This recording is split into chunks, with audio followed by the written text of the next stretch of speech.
అందరికీ నమస్కారం అండి. నా పేరు కృష్ణదీప్తి. మీకందరికీ మా ఛానల్కి స్వాగతం. గాయత్రీదేవి గారు రచించిన జ్ఞానోదయం నవల 6వ భాగాన్ని చదువుతున్నాను. సంజీవిని కృష్ణ చైతన్య లేని సమయం చూసుకుని తనతో పాటు బయలుదేరమని అడగడానికంటూ అతని రూమ్కి వెళ్ళింది రాధిక. కానీ రాధికను చూసిన వెంటనే ఆమె ఏమీ చెప్పాల్సిన అవసరం లేకుండా ఆమె మనోగతిని తెలుసుకుని సంజీవి ఆమెతో పాటు బయలుదేరి ట్రైన్ ఎక్కేశాడు. తర్వాత ఒక చోటకు వెళ్ళి అక్కడ పెళ్లి చేసేసుకుని అక్కడే రూమ్లో ఫస్ట్ నైట్ కోసమని ఏర్పాటు చేసుకుని నీ కోసమని ఎదురు చూస్తున్నాను, నా జీవితంలో ఉన్న ఈ కాస్త సమయం మధురంగా గడపాలని అనుకుంటున్నాను అంటూ రాధికను దగ్గరకు తీసుకోలేకపోయాడు సంజీవి. ఇంతలో తలుపు టకటకా మోగింది. అలాగే అది బద్దలైపోయి దాని నుంచి కృష్ణ చైతన్య లోపలికి వచ్చాడు. అతన్ని చూస్తూనే సంజీవి దోషిలాగా తల వంచుకున్నాడు. ఏ చేతులతో తాళి కట్టావో ఆ చేతులతోనే దాన్ని తీసేయి ఆజ్ఞాపించాడు కృష్ణ చైతన్య. సంజీవి 2 అడుగులు వేసి రాధిక మెడలోని తాళిని తీసేశాడు ఆజ్ఞాబద్ధుడిలాగా. రాధిక కొయ్యబోరిపోయినటువంటి దానిలాగా చూస్తూ ఉండిపోయింది. సంజీవి జబ్బ పట్టుకుని ఒక్క లాగులో లాక్కుని వెళ్ళి కిటికీ దగ్గర నిలబెట్టి జేబులోని నైలాన్ తాడుని లాగి అతన్ని కిటికీ డిజైన్కి వేసి కట్టేశాడు కృష్ణ చైతన్య. ఆ క్షణంలోనే తన చాప్టర్ క్లోజ్ అయిపోతుందనే సంగతి తెలిసి వచ్చేసింది సంజీవికి. రాధికను చివరిసారి అన్నట్టుగా అపురూపంగా చూడసాగాడు. కృష్ణ చైతన్య తలుపు చెక్కను లేవదీసి గుమ్మానికి అడ్డంగా నిలబెట్టేసి తెరలు సర్ది వెనుదిరిగి రాధిక వైపు సంజీవి వైపు మార్చి మార్చి చూశాడు. అతని అభిప్రాయం రాధికకి అర్థం కాకపోయినా సంజీవికి ఎందుకో అర్థం కాదు. నిటారుగా నిలబడి నోరు తెరుచుకుని చూస్తున్న రాధికను ఎత్తి ఆటబొమ్మలాగా మంచం మీదకు విసిరిన కృష్ణ చైతన్య, సంజీవి, రాధిక నా మనిషి అని తెలిసి కూడా ఆమెను పెళ్ళాడి పొందాలని ప్రయత్నించినందుకు నీకిదే శిక్ష. నేనెంత చెప్పినా వినక నా కళ్ళల్లో కారం జల్లి నాకు దూరంగా పారిపోవాలని ప్రయత్నించినందుకు ఇది రాధికకు నేనిచ్చే పనిష్మెంట్. అందుకే నీ ఎదురుగా రాధికకు నేను విధిస్తున్న శిక్ష ఇది. పెళ్ళి నీతో జరిగింది, ఆ తర్వాతి కార్యక్రమం నేను పూర్తి చేస్తాను అంటూ దుప్పటి తీసి వీపు వెనుక చేతులతో పట్టుకుని ఆచ్ఛాదనలా కప్పుకుని అమాంతం రాధిక మీదకు దూకేశాడు కృష్ణ చైతన్య. భయభ్రాంతురాలైపోతూ కెవ్వుమంది రాధిక. సంజీవి ఆ ఘోరాన్ని చూడలేని వాడిలా గట్టిగా కళ్ళను మూసుకున్నాడు. మళ్ళీ ఆమె అరవకుండా కృష్ణ చైతన్య పెదవులు రాధిక అధరాలకు తాళం వేసేశాయి. ఆ గదిలో కృష్ణ చైతన్య పెట్టుకునే ముద్దుల చప్పుడు, రాధిక బాధాసూచకమైనటువంటి మూలుగులు, మంచం కిరకిరలు ప్రతిధ్వనిస్తూ ఉన్నాయి. సరిగ్గా 5 నిమిషాలకు రాధిక కంఠనాళాలు తెగిపోయేంత గట్టిగా కెవ్వుమంది. ఆ కేక శాంతం బయటకు రాకుండా కృష్ణ చైతన్య పెదవులు నొక్కేశాయి ఆమెను. తర్వాత మంచం చప్పుడు వినిపించింది. సంజీవి గుండెలు బీటలు వారిపోయినాయి. సరిగ్గా 10 నిమిషాల తర్వాత కృష్ణ చైతన్య లేచాడు. అతని వీపున ఉన్న దుప్పటి జారి కింద పడిపోయింది. తన బట్టలు సరిచేసుకుని ఆ దుప్పటి రాధిక మీద కప్పి లైటు వేసి తలుపు పక్కకు పెట్టి వెళ్ళి సంజీవిని సమీపించి జేబులో నుంచి చెక్ బుక్ తీసి దాని మీద 25 లక్షలు అంకె వేసి సంతకం చేసి సంజీవి చేతిలో పెడుతూ, సంజీవి, జరిగిన గొడవను మర్చిపోయి ఎక్కడికైనా దూరంగా పోయి మళ్ళీ నీ ముఖం మాకు కనిపించకుండా చూపించకుండా హ్యాపీగా బతుకు, ఓకేనా అన్నాడు అతని కట్లు ఊడదీస్తూ కృష్ణ చైతన్య. అంతే, సంజీవి ముందుకు బోకారిపోయినట్టుగా పడిపోయాడు. అతని చేతుల్లో ఉన్న కాగితం ఎగిరిపోతూ ఉంటే దాన్ని పట్టుకుని సంజీవిని వెల్లకిలా తిప్పి ఆ కాగితాన్ని అతని జేబులో పెట్టి, సంజీవి, సంజీవి అంటూ భుజాలు పట్టి కుదిపాడు కృష్ణ చైతన్య. సంజీవి తల ఓ పక్కకు ఒరిగిపోయింది. నోటి వెంట పచ్చని నురుగు లాంటిది కిందకు కారిపోయింది. మై గాడ్, సంజీవి, ఎంత పని చేశావురా అస్పష్టంగా అన్నాడు అతను. ఏమైంది సంజీవికి? అంతవరకు శవాకారంగా పడి ఉన్న రాధికలో చైతన్యం వచ్చినట్టుగా లేచి తూలిపోయే దేహంతో సంజీవిని సమీపించింది. సంజీవిని వెళ్ళకిల్లా కింద పడుకోబెట్టి రాధిక వైపు పశ్చాత్తాపపూర్వకంగా చూస్తూ, sorry Radha, I'm sorry, he's dead అన్నాడు బాధగా నొసలు విరుస్తూ. ఏమిటి మీరనేది? నో నో సంజీవి, ఏది ఇలా చూడు, నిన్నే సంజీవి, దయచేసి మాట్లాడు. నా మూర్ఖత్వానికి నువ్వు బలి కావటం నేను భరించలేను సంజీవి. ప్లీజ్ సంజీవి, మాట్లాడు. పిచ్చిదానిలాగా అతని మీద పడి భుజాలను పట్టి కుదుపుతూ ఏడుస్తూ పిలవసాగింది విలపిస్తూ రాధిక. రాధా, సంజీవి చనిపోయాడు. ప్లీజ్ కీప్ క్వైట్ అన్నాడతను. లేదు లేదు, సంజీవి చనిపోలేదు. మీరు మీరు మీరే అతన్ని చంపేశారు, సంజీవిని చంపేశారు అంటూ లేచి కృష్ణ చైతన్య రెండు చెంపలను చెళ్ళు చెళ్ళుమని కొట్టసాగింది ఉగ్రురాలైపోతూ రాధిక. కళ్ళు మూసుకుని పళ్లను బిగించి రాధిక చేతిలో చెంపదెబ్బలు తినేశాడు తప్ప ఆమెను ఆపాలని, ప్రయత్నించాలని, ఖండించాలని అనుకోలేదు కృష్ణ చైతన్య. కొట్టి కొట్టి చేతులు నొప్పి పుట్టాక బావురుమని ఏడవసాగింది. ఏడవకు రాధా, నువ్వలా హృదయపూర్వకంగా ఏడుస్తూ ఉంటే నా గుండె తరుక్కుపోతుంది. ప్లీజ్, సంజీవి ఇంత హఠాత్తుగా మరణిస్తాడని, అది నా వల్ల జరుగుతుందని నేను ఊహించలేదు. నీ కోపం తీరే వరకు నన్ను కొట్టు, తిట్టు, నీ ఇష్టం. ఇక నా జీవితం నీ అధీనం. దయచేసి ఏడవకు. నా తల్లివి కదూ, బంగారు బొమ్మవి కదూ, నా రత్నాల పేరువి కదూ అంటూ రాధికను తన గుండెలకు హత్తుకుని సముదాయిస్తూనే లేచి వెళ్ళి ఆమెను మంచం మీద కూర్చోబెట్టి అక్కడున్న పాలు తీసి బలవంతంగా తాగించి రిసీవర్ తీసి హోటల్ మేనేజర్కి, పోలీస్ స్టేషన్కి ఫోన్ చేసి వచ్చి మంచం మీద కూర్చుని రాధిక వీపును నిమురుతూ ఉండిపోయాడు. ముందు మేనేజర్, తర్వాత 10 నిమిషాలకు పోలీసులు వచ్చారు. జరిగింది వాళ్లకు చెప్పి మేనేజర్ని పిలిచి, చూడు మిస్టర్, ఇతని పేరు సంజీవి. ఈ 25 లక్షలతోనూ శాస్త్రోక్తంగా గంధపు చెక్కలతోటి దహన సంస్కారాలను చేయించి అన్నదానం, వస్త్రదానం జరిపించండి. ఈ సంజీవి పేర ఒక అనాథ వృద్ధ సేవా సదనం నిర్మించి 4 పేదలకి సంజీవి పేరు మీద ఉపాధి కల్పించండి. ఇంకా ఎంత పడితే అంత నేనిస్తాను. నేను వచ్చి చూడను కదా అని మీరు భోజనం చేస్తే పేగులు తీసి మెడలో వేసుకుంటాను. Mind it. చెకింగ్కి నేను వస్తూనే ఉంటాను, ఓకే అని ఆదేశించి రాధికను లేవదీసి భుజం మీద వేసుకుని మేడమెట్లను చకచకా ఎక్కి పైన రూఫ్ మీద సిద్ధంగా ఉన్న హెలికాప్టర్లో రాధికను ఎక్కించి తను ఎక్కి కూర్చున్నాడు. హోటల్ పరివారం, పోలీస్ అధికారులు కూడా వచ్చి వీడ్కోలు ఇచ్చి చేతులూపుతూ ఉండగా హెలికాప్టర్ గాలిలోకి వచ్చింది. భయంతో కృష్ణ చైతన్య భుజాన్ని కరుచుకుపోయింది Radhika.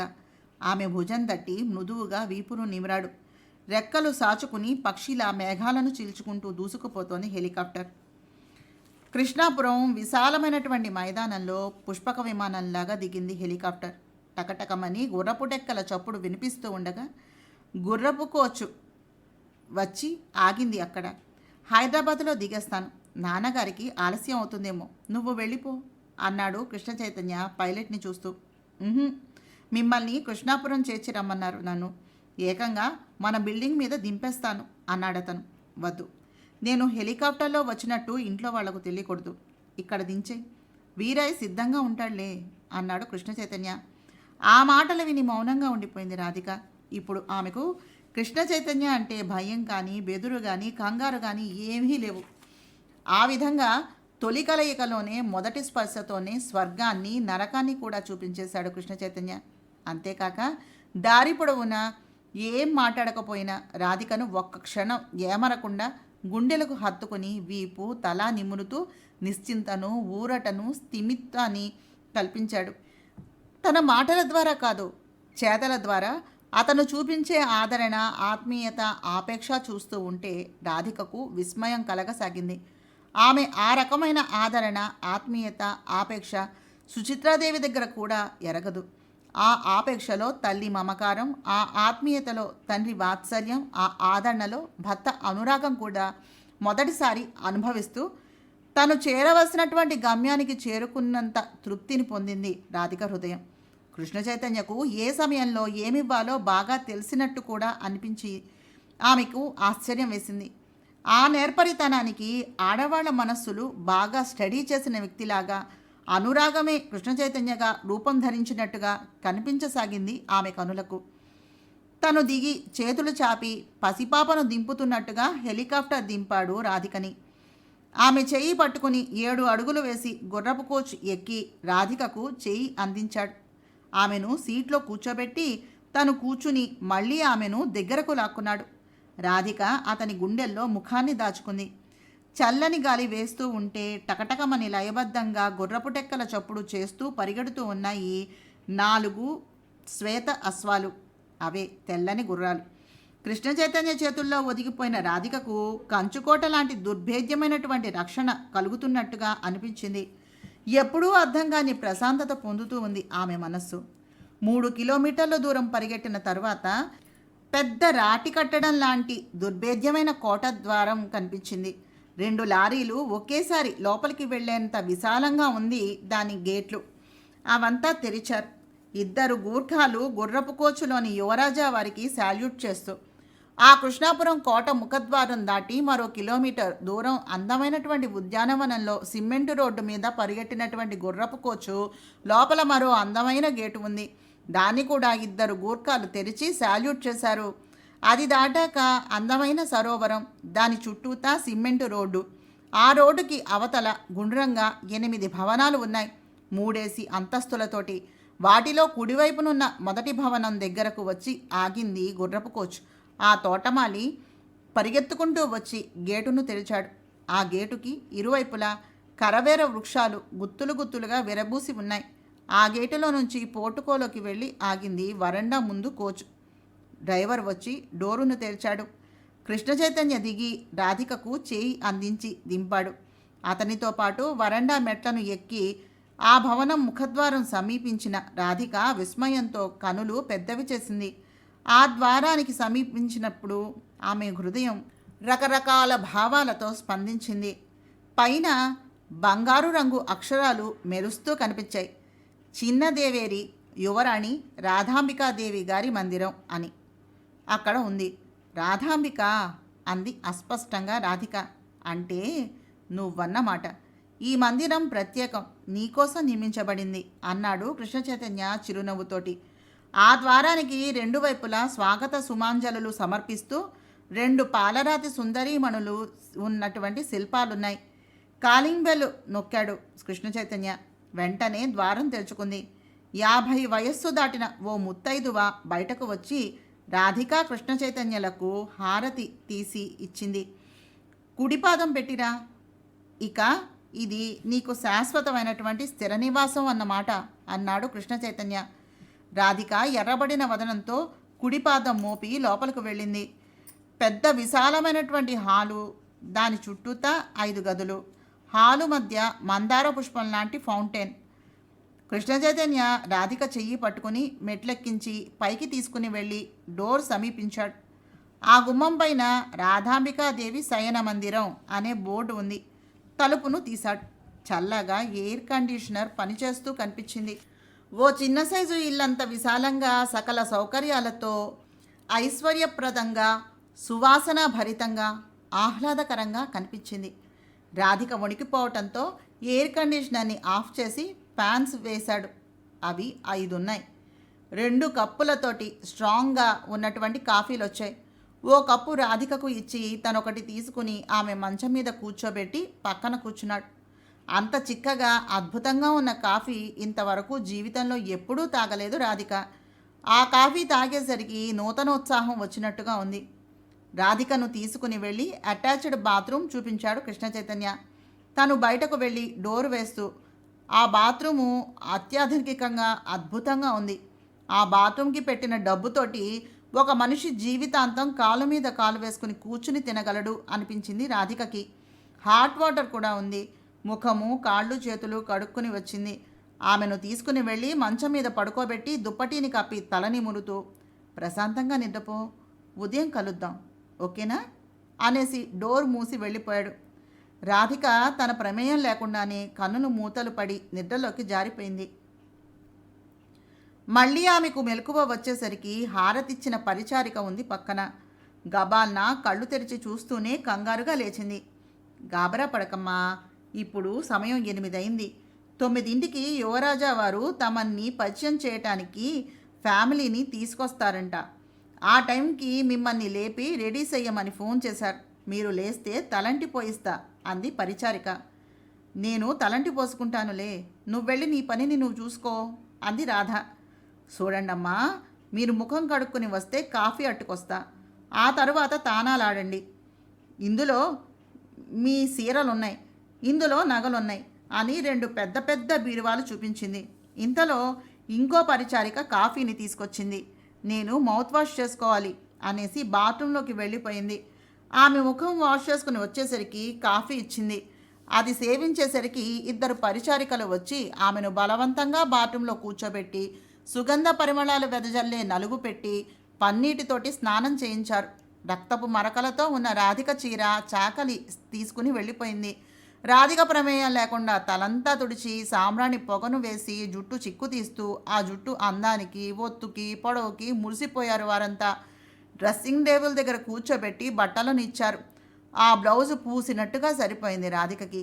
Maroon colour sari blouse ధరించి జడ వేసుకుని కాటుక పెట్టుకుంది. బొట్టు తీయబోతూ ఉంటే సంజీవి గుర్తుకు వచ్చాడు. కళ్ళల్లో నీళ్లు తిరిగాయి. ఇప్పుడు తను వితంతువు అంటే సంజీవి ఇంటాయన చెప్పిన జాతకం తాలూకు వైధవ్యం అంటే ఇదేనా? అయితే ఆయన జోస్యం యథార్థమైనట్టేనా? కన్నీళ్లు జారువాలే కనులతోటి పరధ్యానంగా మారిపోయింది. కృష్ణ చైతన్య లోపలికి రావటం ఆమె గమనించనే లేదు. క్షణంసేపు ఆమెను చూసి బీరువా తెరిచి రవ్వల సెట్ తెచ్చి ఆమె పక్కనే కూర్చుని స్వయంగా అలంకరించాడు. రాధిక కళ్ళల్లో నలకపడిన దానిలాగా తడబడింది. ఆమె కనులను తుడిచి చెవుల ఆభరణాలు ఇచ్చి కట్టి ఉంచిన పువ్వుల మాల జడ నిండా అందంగా అలంకరించి బొట్టును పెట్టుకో అన్నాడు. అని తల అడ్డంగా తిప్పుతూ అంది. ఎందుకని? నొసలు ముడివేశాడు. సంజీవి పోయాడు కదా అంది నీళ్లు తిరిగే కళ్ళతో. నాన్సెన్స్, తాళి కట్టాడనా? వాడు నీకేమీ కాడు, నేనే నీ భర్తను, కమాన్ అన్నాడు తిలకం తీసి ఇస్తూ. రాధిక కళ్ళు వాల్చుకుంది తప్ప పెట్టుకోలేదు. ఆమె పెట్టుకోదని గ్రహించాక తనే ఆమె నుదుట తిలకాన్ని దిద్దుతూ, ఇది చెరిపేస్తే నన్ను చూడలేవు చెప్తున్నా, మైండ్ ఇట్ అన్నాడు గట్టిగా హెచ్చరిస్తూ. ఇంతలో ఓ పరిచారిక పూరి కూర తీసుకుని వచ్చి కాఫీ టీ కెటిల్ అక్కడ పెట్టి వెళ్ళిపోయింది. దాని దగ్గరికి 2 కుర్చీలు లాగి వెళ్ళిపోయింది. కమాన్, నిన్నంతా టెన్షన్ తోటి నేను భోజనం చేయలేదు, చాలా ఆకలేస్తుంది అంటూ రాధికను తీసుకుని వచ్చి కూర్చోబెట్టి తనే తినిపించబోయాడు. సిగ్గుగా చెయ్యి అడ్డం పెట్టి తనే తీసుకుని తినటం మొదలుపెట్టింది. గుడ్, వెరీ గుడ్ అని అభినందించి ఆమెతోటి కాఫీ టిఫిన్లు తీసుకుని నాప్కిన్ తుడుచుకుని లేస్తూ, ఇప్పుడే వస్తాను, నా కుటుంబ సభ్యులంతా నేను చూడటానికి వస్తున్నారు, నువ్వు తయారయ్యావో లేదో అని నేనే వచ్చాను.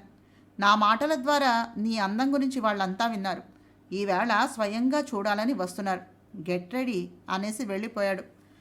రాధిక గుండెలు చిత్రంగా స్పందించసాగాయి. కుటుంబ సభ్యులు అంటే తల్లిదండ్రుల, అక్క చెల్లెళ్ళ, అన్నదమ్ములునా, భార్య బిడ్డల? ఇతనికి అసలు పెళ్ళయిందా? ఎన్నో సందేహాలు అంకురించాయి. అద్దంలోని ఆమె ప్రతిబింబం ఆమెకే ముద్దు వచ్చేంత మనోహరంగా కనిపిస్తూ ఉంది. అరగంట తర్వాత ఓ పరిచారిక వచ్చి, యువరాజా వారు రమ్మంటున్నారమ్మా అని చెప్పింది. ఆమె వెనక్కాల మామూలుగా ఉండటానికి ప్రయత్నిస్తూ మెట్లు దిగి కిందకు వచ్చింది. హాల్లో 4 ఆడవాళ్లు, కృష్ణ చైతన్య కాక ఇంకో వ్యక్తి, ఒక 5 ఏళ్ల పాప కనిపించారు. కృష్ణ చైతన్య చెయ్యి చాపి దగ్గరకు రమ్మని సూచించటంతో దగ్గరగా వెళ్ళింది. ఈవిడ మా చిన్నమ్మగారు, పేరు కనకాంబిక అంటూ 50 సంవత్సరాల వయసున్న స్త్రీమూర్తిని చూపించాడు కృష్ణ చైతన్య. రాధిక చేతులు జోడించింది. ఈవిడ మా అక్కయ్య పూర్ణాంబిక అంటూ ఒక 30 ఏళ్ల యువతిని చూపించి, వీరు మా బావగారు, రాజా శ్రీనివాస చంద్ర భూపతి, ప్రస్తుతం ఇల్లరికం ఉంటున్నారు ఇక్కడే అని చెప్పాడు. 35 ఏళ్ల వ్యక్తిని చూపిస్తూ కృష్ణ చైతన్య. రాధిక నమస్తే చెప్పింది. ఈ అమ్మాయి నా చెల్లెలు స్వర్ణ, BA ఫైనల్ ఇయర్, ఇంకా పెళ్లి కాలేదు, సంబంధాలు చూస్తున్నారు అని చెప్పాడు. రాధిక నమస్తే అంది. స్వర్ణ చెయ్యి చాపి రాధిక చేయిని అందుకుని విష్ చేసింది. ఈమె మిసెస్ కృష్ణ చైతన్య, పేరు పద్మాంబికాదేవి, BA అంటూ తన భార్యను పరిచయం చేశాడు కృష్ణ చైతన్య నిదానంగానే. రాధిక ఉలికపాటును కలవరపాటుని పైకి తెలియకుండా తమాయించుకుంటూ చేతులు జోడించి నమస్కరించింది కృష్ణ చైతన్య భార్యకు. ఈ పాప నా కూతురు, పేరు విజయాంబిక, విజ్జి అని పిలుస్తాం, అది నిక్నేమ్గా మారిపోయింది అంటూ ఆ పాపను ఒడిలోనికి తీసుకున్నాడు కృష్ణ చైతన్య.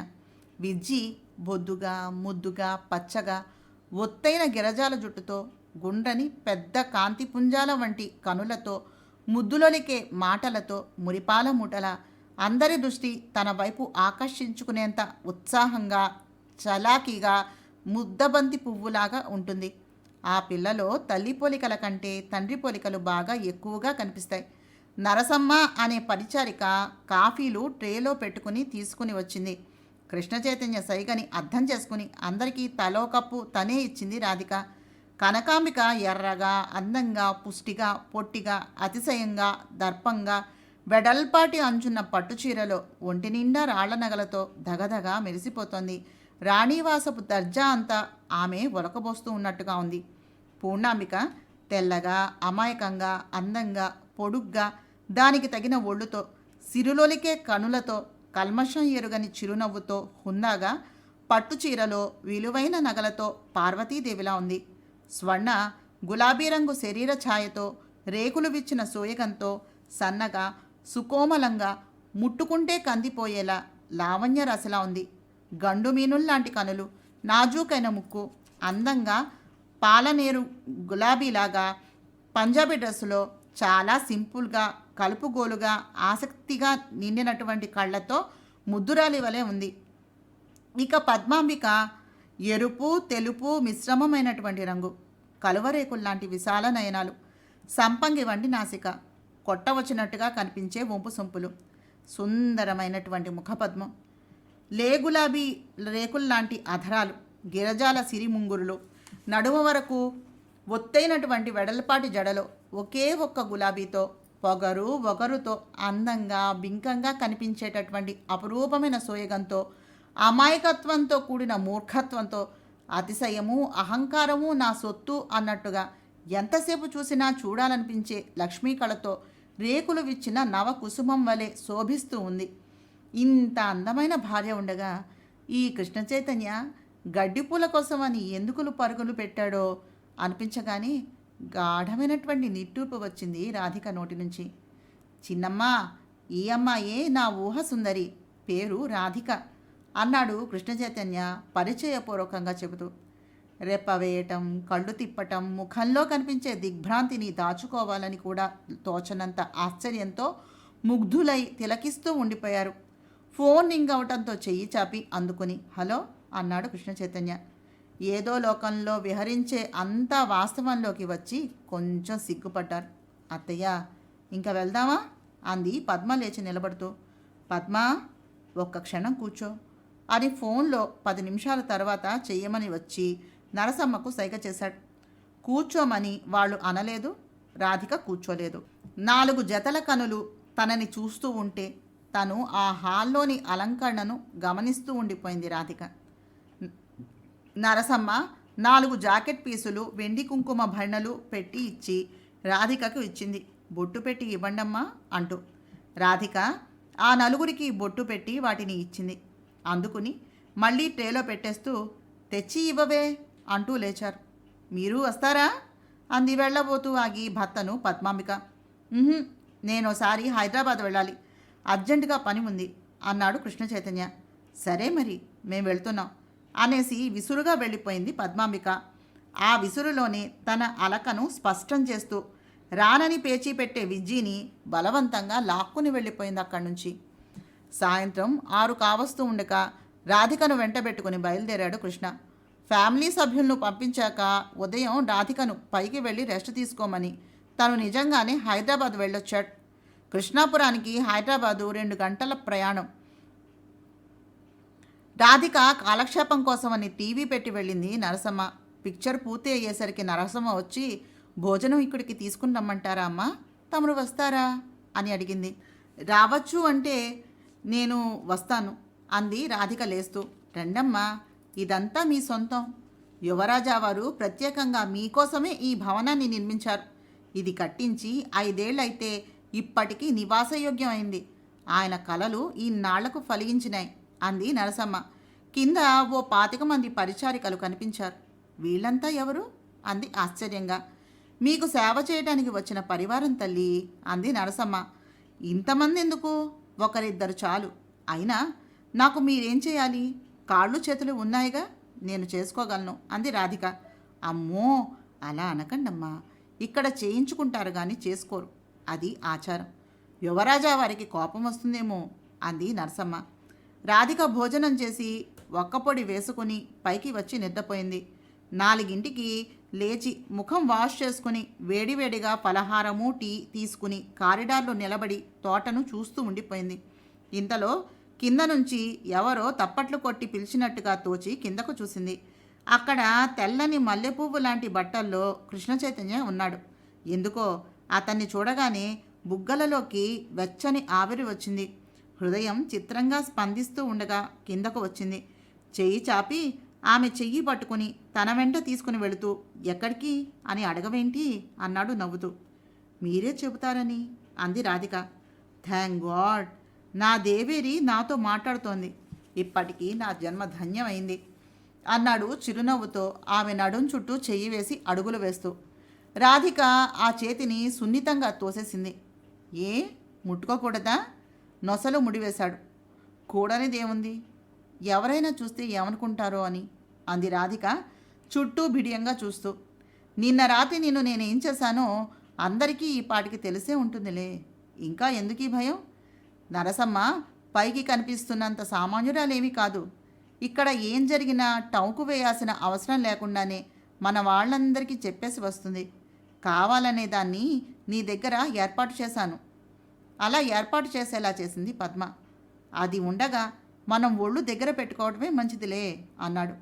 రాధిక అదంతా విని గాఢంగా నిట్టూచింది.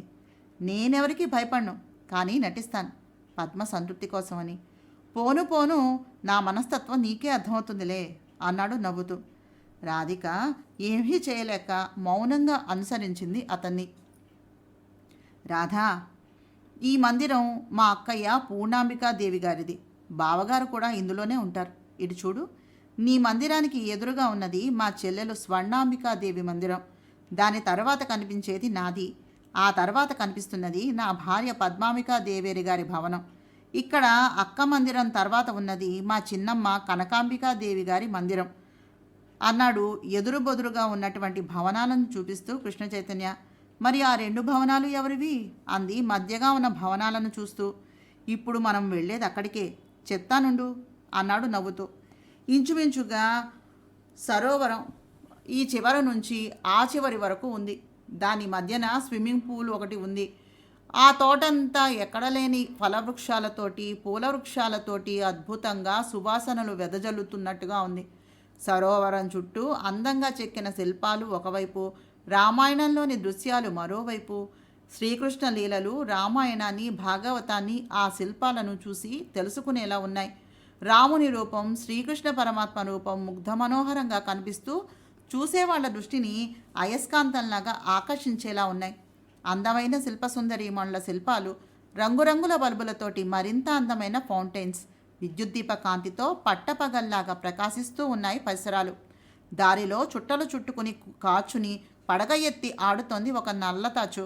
దాన్ని చూడగానే కెవ్వుమని కృష్ణ చైతన్యం చుట్టుకోబోయింది భయకంపితురాలైపోతూ రాధిక. ఆమెను చేతులతో చుట్టి అనునయంగా దగ్గరకు తీసుకుని, don't worry Radha, no fear అంటూ, నాగు కొత్త వాళ్ళెవరూ కాదమ్మా, ఈమె నా చిన్న దేవేరి. ఇంక నువ్వు వెళ్ళు, అమ్మని చూడటానికి వెళ్తున్నాను, దారి ఇవ్వమ్మా, అన్నాడు కృష్ణ చైతన్య. అంతే, చిత్రంగా పడగ దించి చరచరా పాకుతూ మొగలి పొదల్లోనికి వెళ్ళిపోయింది తాచు. మనిషి భాష అర్థమైన దానిలాగా. రాధిక ఆశ్చర్యంగా కృష్ణ చైతన్య వెంట నడుస్తూ ఆ 2 భవనాల్లో ఒకదాన్ని చేరుకుంది. ఎదురుపడ్డ ప్రతి ఒక్కరూ పక్కకు తొలగి నమస్కరించి దారిని చూపిస్తున్నారు. యువరాజావారు, యువరాజావారు అంటూ గబాన్న లేచి ఎంత పనిలో ఉన్న వినయ విధేయలతతో నమస్కరిస్తూ భయభక్తుల్ని ప్రదర్శిస్తూ ఉన్నారు. కృష్ణ చైతన్య తలను పంకిస్తూ రాధికతోటి లోపలికి వెళ్ళి, నాన్నగారు ఎక్కడా అన్నాడు. పైనున్నారయ్యా అని పైకి దారి చూపించింది ఓ పరిచారిక. మెట్లెక్కి పైకి వెళ్ళాక, నువ్వు ఇక్కడే ఉండు అని రాధికతోటి చెప్పి తను పైకి వెళ్ళాడు. 2 నిమిషాలకు ఓ పరిచారిక వచ్చి లోపలికి రండమ్మా అని చెప్పింది.